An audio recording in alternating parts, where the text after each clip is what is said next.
जैसे कि सब जानते हैं शिल्पा शेट्टी और राज कुंद्रा की तरफ से डिफेमेशन केस जो है 50 करोड़ का वो फाइल किया गया है जी। उनको रिप्लाई में अब आपकी तरफ से आपने क्या कार्रवाई की है? देखिए, मेरी लीगल टीम ने एक करारा मुंहतोड़ रिप्लाई नोटिस भेजी है उनके सो कॉल्ड डेफेमेशन नोटिस के को मद्देनज़र रखते हुए। रिपू सुदन ए राज कुंद्रा एंड शिल्पा शेट्टी कुंद्रा को शायद ये पता नहीं है कि दिल्ली कोर्ट में जब एमजे अकबर और प्रिया रमनी का केस चल रहा था तो तब दिल्ली कोर्ट ने क्या वर्डिक्ट दी थी, और वो वर्डिक्ट जो है एक प्रेसिडेंट बन चुका है। मैं वो आपको पढ़कर सुनाना चाहूँगी। माफ़ी चाहती हूँ, पेजेस इन शॉर्ट उस प्रेसिडेंट का मतलब ये है, निचोड़ ये है कि the right to reputation and the right to privacy cannot be protected at the cost of the right to life and dignity. This is the essence of the president.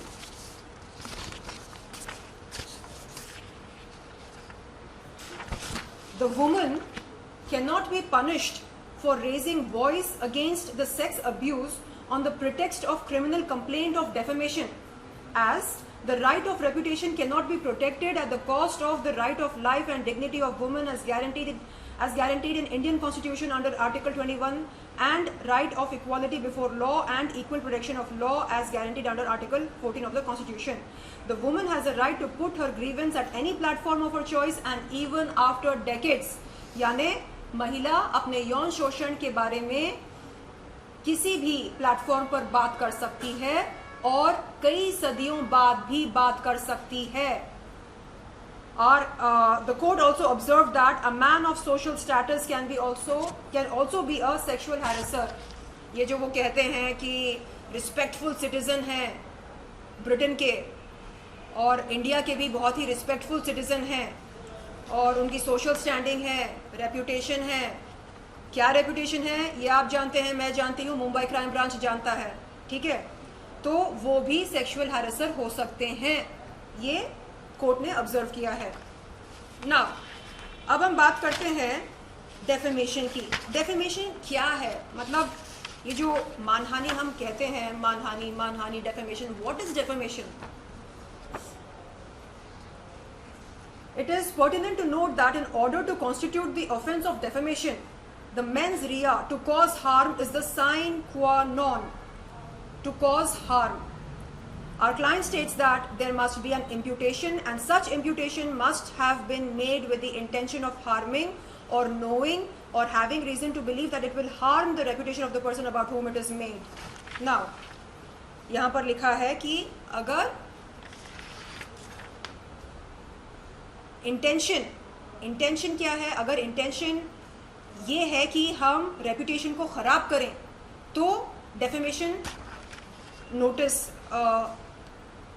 की मतलब डेफेमेशन नोटिस भेजी जा सकती है। अगर intention ये हो कि चलो रेपुटेशन को बर्बाद करते हैं, ख़राब करते हैं। जिस पुरुष रिपू सुदन ए राज कुंद्रा एंड मिसेस शिल्पा शेट्टी कुंद्रा, हाँ, जिनकी रेपुटेशन ऑलरेडी पब्लिक डोमेन में है, मतलब जिनके बारे में लोग जानते हैं, जिनके कारनामों के बारे में जानकारी है पब्लिक डोमेन में, अब उनके बारे में मैं क्या कहूँ? हाँ, की कंस्पिरेटर इन पोर्नोग्राफी केस, ओके।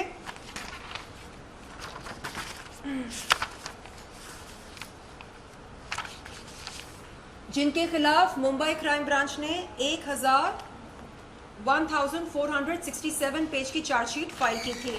हाँ, ये बात करते हैं रेप्यूटेशन की। गौर फरमाइए, हाँ आप सब, रेप्यूटेशन की बात कौन कर रहा है? Gold scam, cheating,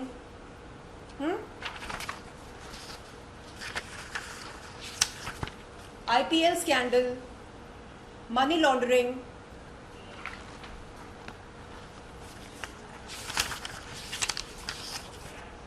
insider trading, FIR lodged in Lucknow,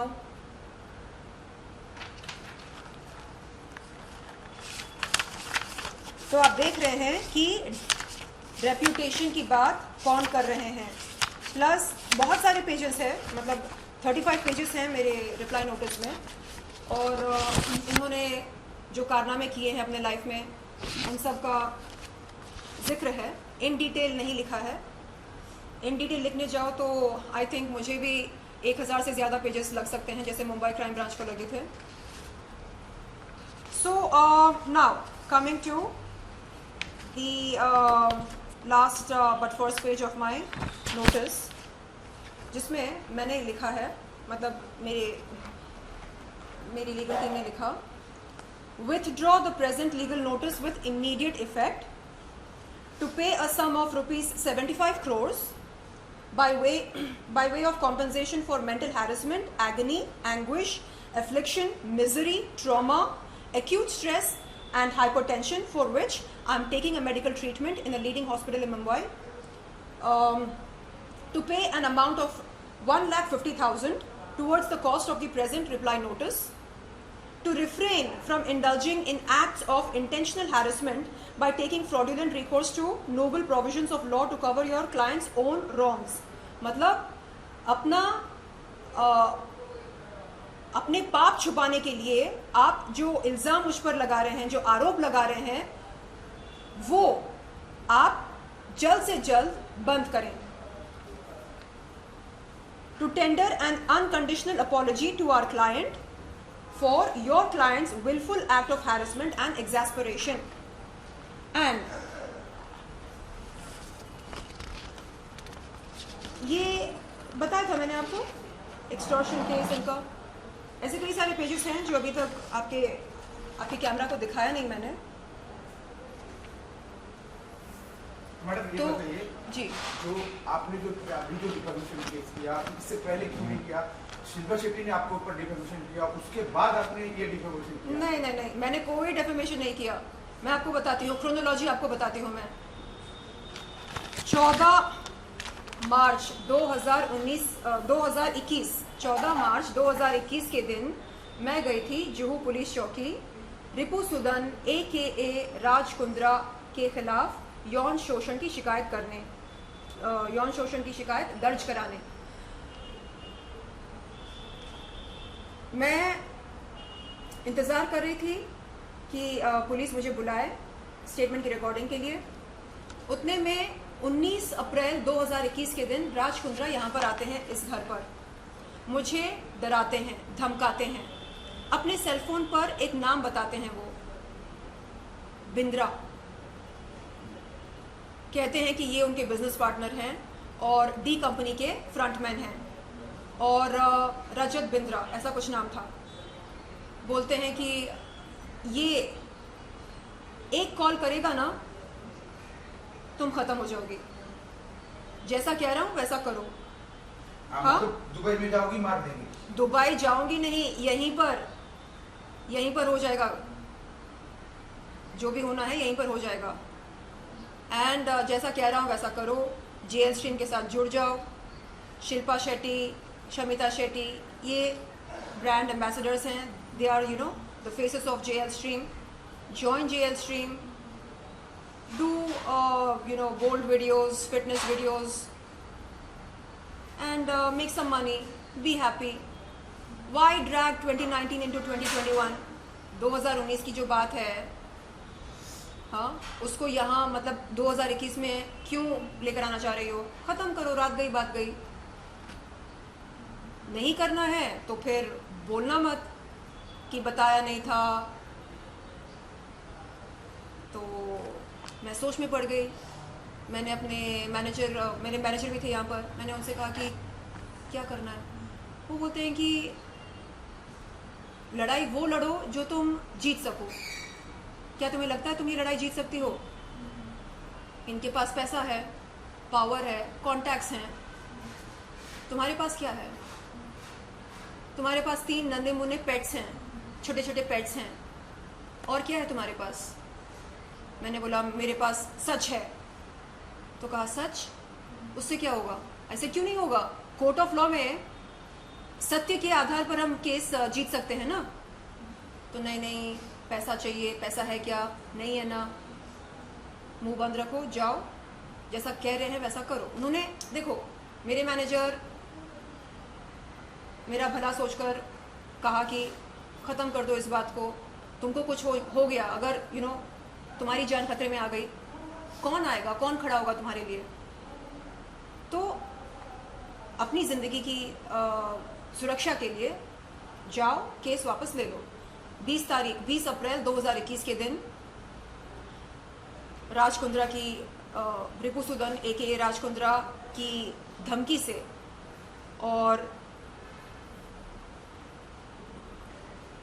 Shilpa Shetty से बात करवाई थी 19 अप्रैल 2021 के दिन। वो भी, उसने भी कहा कि क्या शर्लिन, तुमको तो पता है ना मेरे पति शक्ति कपूर नहीं हैं। शक्ति कपूर नहीं है, इसका मतलब क्या है? मुझे समझ में नहीं आ रहा है।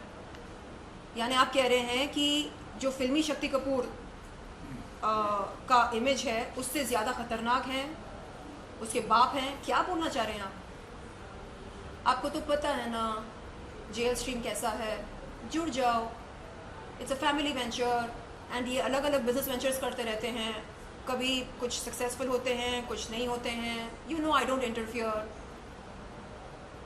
जैसा कह रहे हैं वैसा करो। तो ये सारी बातें मेरे दिमाग में घूम रही थी एंड मैंने सोचा कि खुदा ना खास्ता, गॉड फॉरबिड, ईश्वर ना चाहे कुछ हो गया तो क्या करूं मैं? किसको बुलाऊं, किसको कॉल करूं, किसके पास जाऊं? अगले दिन गई जुहू पुलिस चौकी और इंस्पेक्टर से कहा कि सर मैं अपनी शिकायत वापस लेती हूं क्योंकि मुझे डर है। किस बात का डर पूछा। मैंने कहा कि I am scared for my life and limb, अपनी ज़िंदगी, मेरी ज़िंदगी खतरे में है, मुझे डर है कि कहीं कुछ हो ना जाए मुझको। उसके बाद क्या हुआ? 14 अक्टूबर 2021 के दिन अगेन फिर से मैं गई जुहू पुलिस चौकी। इस बार ये मतलब वो सारी जो डर था कि ये ऐसा कर देगा वैसा कर देगा, वो डर धीरे धीरे पता है कब निकलने लगा? जब मुंबई क्राइम ब्रांच ने रिपुसुदन AKA राज कुंद्रा को अरेस्ट किया, तब मुझे लगा ओ माय गॉड, इसका मतलब ये है कि ये इंडिस्पेंसिबल नहीं है। यानी ऐसा नहीं कि कोई इसको टच नहीं कर सकता है, टच कर सकते हैं, इसको अरेस्ट भी कर सकते हैं, इसको जेल में भी डाल सकते हैं। और मुंबई क्राइम ब्रांच ने ये करके दिखाया। तब मेरी हिम्मत थोड़ी सी बढ़ी क्योंकि ये बोलता था तुमको पता है मेरे सर पर बिग बॉस का हाथ है, मेरा बाल भी कोई बांका नहीं कर सकता। कौन है ये बिग बॉस? कौन है बिग बॉस बताओ? नहीं, समझदार को इशारा काफ़ी होता है। कौन है आपके बिग बॉस? और आपके बिग बॉस ने आपको बचाया क्यों नहीं मुंबई क्राइम ब्रांच से? हाँ, तो तब थोड़ी हिम्मत पैदा हुई। तब मुझे लगा कि ओके, मैं फिर से हिम्मत करके जाऊंगी जुहू पुलिस चौकी और इस बार मैं कुछ नई बातें भी सामने रखूंगी। जैसे नई बातें क्या है? उन्होंने जेल स्ट्रीम के लिए मुझसे 3 वीडियोस शूट करवाए, पैसा नहीं दिया, चूना लगाया, चीटिंग की, फ्रॉड किया, क्रिमिनल कंस्पिरेसी की, क्रिमिनल इंटिमिडेशन किया। एंड वो जो पुरानी बात है यौन शोषण की शिकायत जो मतलब जिसके लिए मैं गई थी 14 अप्रैल 2021 के दिन जुहू पुलिस चौकी, वो भी इस मतलब उसका जिक्र भी है इसमें। तो 14 अक्टूबर 2021 के दिन जब मैं जुहू पुलिस चौकी से बाहर निकली, मैंने देखा सामने मीडिया खड़ी थी। मैंने अपने पुलिस कंप्लेंट जो कि एक पब्लिक डॉक्यूमेंट होती है उसमें से कुछ एक्सर्प्ट्स मीडिया को सुनाए। मैंने कहा कि देखिए ये ऑफेंसेस लिखे गए हैं इस शिकायत में एंड ऐसा है। अब मैं नहीं डरूंगी, अब देखा जाएगा कि कौन सच्चा है या कौन झूठा है, ये देखा जाएगा। बहुत हो गया। तो 18 अक्टूबर 2021 के दिन इनके वकील जो है डेफेमेशन नोटिस भेजते हैं, आपने हमारे क्लाइंट्स को डिफेम कर दिया, अब हम आप पर 50 करोड़ का मानहानि करते हैं, लाओ दो हमको पैसा। भाई साहब प्रकाश जी है ना उनका नाम? हाँ, आपका भी है मेरे पास प्रकाश जी पेपर। प्रशांत पाटिल जी, आप वकील हैं, हम भी बहुत जल्द वकील बनने वाले हैं, लॉ की पढ़ाई कर रहे हैं, ऐसे मत कीजिए आप। डेफेमेशन नोटिस, ये वो 50 करोड़ मानहानि, क्या कर रहे हैं आप? आपको पता भी है डेफेमेशन क्या होता है? हाँ, फिर से पढ़कर सुनाऊं आपको? हाँ नहीं पहले आपका पुलिस स्टेशन जाना नहीं, सफल रहा। आप सोचिए आप कर क्या रहे हैं। एक पीड़िता पुलिस चौकी जाती है, यौन शोषण, चीटिंग, फ्रॉड, क्रिमिनल इंटिमिडेशन, और क्या क्या लिखा है मेरी शिकायत में, क्रिमिनल कंस्पिरेसी। हाँ, डिफेम तो आप मुझे कर रहे हैं। आप देखिए, नहीं आपने जिंदगी में आपने जितने कांड किए हैं, हाँ, उनकी तुलना में मैंने कुछ नहीं किया। आप चेक कीजिए, कंपेयर कीजिए। देखिए उनका नहीं, तो बात है, मैं ही बोल रहा हूँ। नहीं, अभी आप डेफेमेशन, जब भी मैं पुलिस चौकी जाती हूँ मुझे रोक देते हैं, नहीं, ठीक कभी है। अंडरवर्ल्ड की धमकी देते हैं, कभी डेफेमेशन नोटिस की धमकी देते हैं। ये क्यों नहीं चाहते कि मेरी स्टेटमेंट की रिकॉर्डिंग हो? ये क्यों नहीं चाहते आप कि अभी क्या FIR चाहते दर्ज हो? अभी आप क्या चाहते हैं? आपका FIR दर्ज हुआ है, पुलिस स्टेशन जाना सक्सेसफुल रहा आपका। देखिए मैं गई थी शिकायत दर्ज कराने। शिकायत दर्ज कब होती है? जब कॉग्निजेंस ली जाती है ना, जब बुलाया जाता है स्टेटमेंट की रिकॉर्डिंग के लिए, तो वो अभी तक हुआ नहीं। स्टेटमेंट की रिकॉर्डिंग होना आपका बाकी जो है। धमकी दिया घर पर, उसका कंप्लेन हुआ था? यहाँ पे जो धमकी दिया अंडरवर्ल्ड से मरवाने का, जी घर से जी मरवाने जी का। बताया मैंने। नहीं, वो उसका कंप्लेन बाद में जाके आप नोट डाउन कर लिया। देखिए उन्होंने 19 अप्रैल को मैं गई थी, मैंने शिकायत वापस ली और मैंने कहा कि मेरी जिंदगी को खतरा है, my life is in danger, मैं शिकायत वापस लेती हूँ। 19 अप्रैल 2021 के दिन राज कुंद्रा घर पर आए थे। ये तो sexual मैं harassment का केस है। सुनिए, 20 अप्रैल को मैं गई, मैंने शिकायत वापस ली। 14 अक्टूबर की बात हो रही है। 14 अक्टूबर को मैं फिर से गई जुहू पुलिस चौकी, एक न्यू कंप्लेंट लेकर। उसमें यौन शोषण का जिक्र है, उसमें नई बातें भी हैं। नई बातें क्या हैं? जेल स्ट्रीम के साथ मैं जुड़ी, मैंने 3 वीडियोस किए। उन वीडियोस के लिए मुझे एक पैसा भी नहीं मिला, और उन वीडियोस मतलब जेल स्ट्रीम के साथ कैसे मुझे मजबूरन जुड़ना पड़ा, ये सारी बातें भी लिखी हैं। ये भी जुड़ा था कि आपका क्रिमिनल इंटिमिडेशन, ये लिखा है, एक एक चीज जो उन लोगों ने, एक एक अत्याचार जो उन लोगों ने किया है। जून ने आपका स्टेटमेंट नहीं लिया, मैं यही बोल रही हूँ, और मैंने कोई भी बात नहीं छुपाई। अभी आप मुंबई पुलिस क्या चाहते हो? मैं हाथ जोड़कर मुंबई पुलिस से ये विनती और अनुरोध करती हूँ कि आप प्लीज मुझे मेरे स्टेटमेंट की रिकॉर्डिंग के लिए बुलाइए। क्यों जरूरी है स्टेटमेंट की रिकॉर्डिंग? क्योंकि आप जब तक कॉग्निजेंस लेंगे नहीं मेरी शिकायत की, तब तक मामला आगे बढ़ेगा नहीं, जांच पड़ताल नहीं होगी, FIR दर्ज होगा तभी तो इन्वेस्टिगेशन शुरू होती है ना। तो मैं चाह रही हूँ कि इन्वेस्टिगेशन शुरू हो जाए, तथ्य सामने आए, तथ्य की सत्यता सामने आए, और उसके बाद आप एक्शन ले। बस जो ड्यू प्रोसेस होता है, बस वो ड्यू प्रोसेस जो है वो आगे बढ़े। हाँ, उसको आगे बढ़ाया जाए, ये मेरी विनती है। प्लीज़ मुंबई पुलिस, मैं हाथ जोड़कर आपसे विनती करती हूँ। एंड माननीय मुख्यमंत्री जी उद्धव ठाकरे जी, आपसे मेरी ये गुजारिश है कि आप प्लीज़ प्लीज़ प्लीज़ मेरी मदद कीजिए। आप एक बार पुलिस को एक छोटा सा आप मैसेज देंगे पुलिस को, तो वो आपका कहना मानेंगे, मुझे बुलाएंगे मेरी स्टेटमेंट की रिकॉर्डिंग के लिए। तो प्लीज़ अनुरोध है आपसे, विनती है, प्लीज़ मेरी मदद कीजिए। I need your help. मैं आपकी मुर्गी हूँ, आपकी बच्ची हूँ, प्लीज़।